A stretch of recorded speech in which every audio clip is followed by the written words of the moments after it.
tell you now, nutrition was never expected for a young African American girl like myself.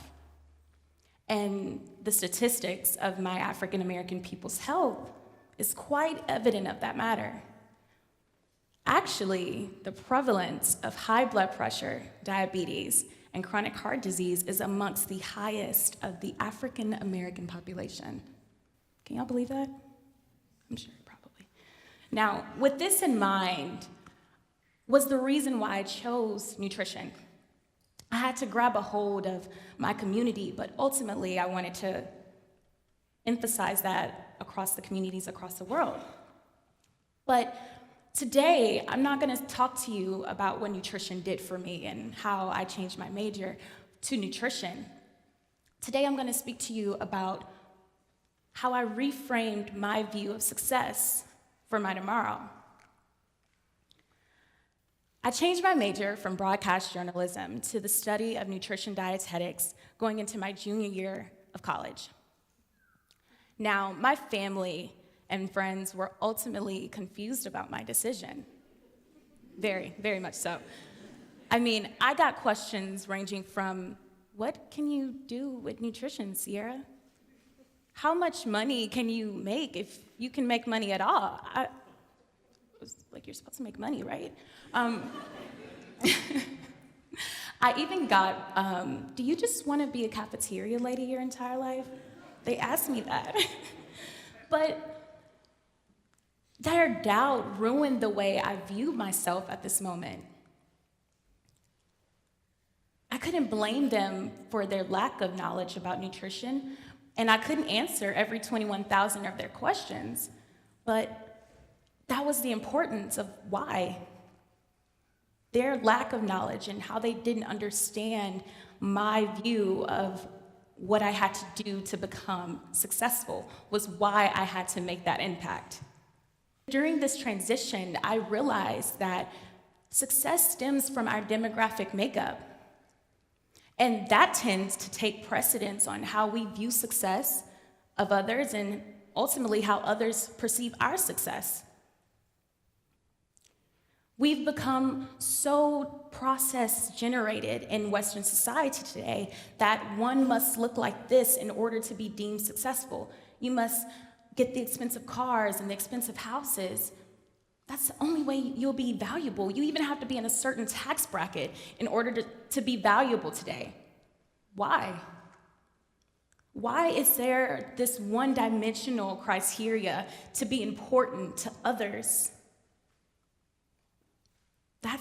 That was why I had to make this transition. We start to deny ourselves of the process that it takes us to get there, the feeling, the fulfillment, right? That's what I had to do. And I'm sure some of you are wondering, what was your reason? What was this redefining moment for you, Sierra? It all started right before my dad passed back in March. He told me, "Princess, I'm so proud of you." To me, I didn't believe him. I actually took that quite defensive because I hadn't fully invested myself with how I wanted to look. I was still trying to silence my family and friends and society standards that I didn't know what I was supposed to feel in this process. Those words challenged me. "I'm so proud of you," challenged me to take the next step into this transition of success. So what I did was I redefined success on an everyday basis. I challenged the momentum that I got from nutrition and the knowledge, and I mirrored that in my everyday experience of life. That's what I want you guys to do here today. See, for me, I increased my spirituality in God, and I placed Him and myself as center of my life because that fulfilled me. I know you guys are wondering, why are you here, and how can this be transitional in my life? I want to challenge each and every one of you here today, wherever you're watching, to start achieving success in a 24-hour day. Place your short-term goals so far ahead and actually grab hold of them to where you can design and magnify your much long-term goals. I challenge you to start accepting others' form of success, no matter what shape, color, size theirs come packaged in.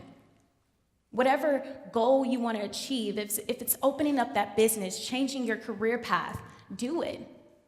Because who knows what's on the other side of that success for you?